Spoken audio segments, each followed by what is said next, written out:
If your baby naps better in a dark room, you might have been told that's exactly what you should be doing. But at the same time, you may have also heard babies should nap in the light to learn day from night. So which is it? Should naps be in the dark or the light? I'm Lyndsey, co-founder of the Holistic Sleep Coaching Program, where we train sleep professionals in responsive, evidence-informed approaches to baby sleep. This is one of those topics where the advice can feel very black and white, but the reality is much more nuanced. Let's start with why dark rooms often seem to help. Light is an alerting cue. It tells the brain, this is daytime, stay awake.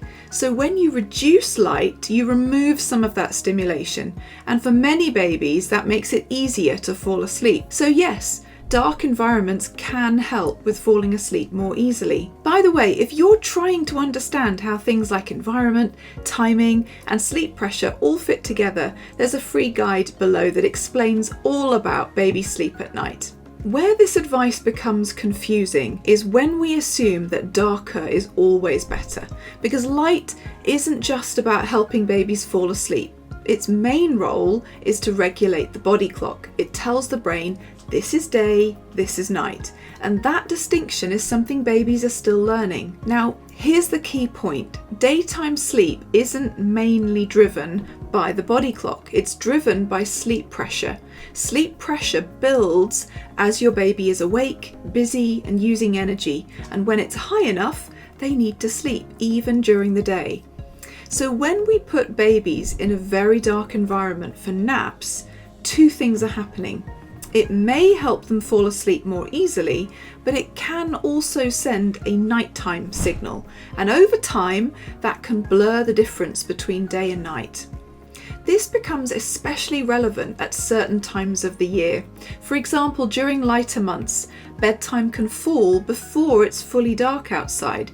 In those cases, it can actually be helpful to artificially reduce light in the evening, closing curtains, dimming lights, creating a darker environment that can support the transition into night sleep.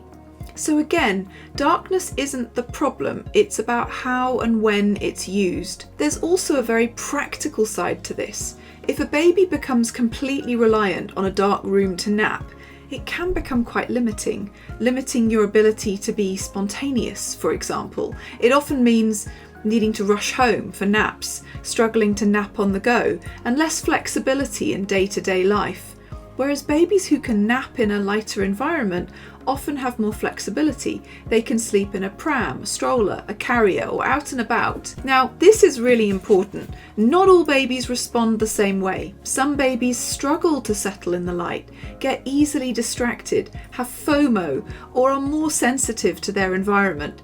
And for those babies, a darker space can make a big difference. So instead of asking, should naps be in the dark or the light, a more helpful question is, what helps my baby fall asleep without creating unnecessary limitations or confusion? A simple way to think about this is, start with light. If your baby can nap in a lighter environment, that supports a clearer day-night pattern and gives you more flexibility. If they struggle, you can absolutely use darkness as a tool to help them settle, and in some cases you might find a middle ground. Settle in a darker space, then allow more light after they've fallen asleep. Darkness isn't a rule, it's a tool. Just like white noise, swaddling, or rocking, it can be helpful, but it's not always necessary.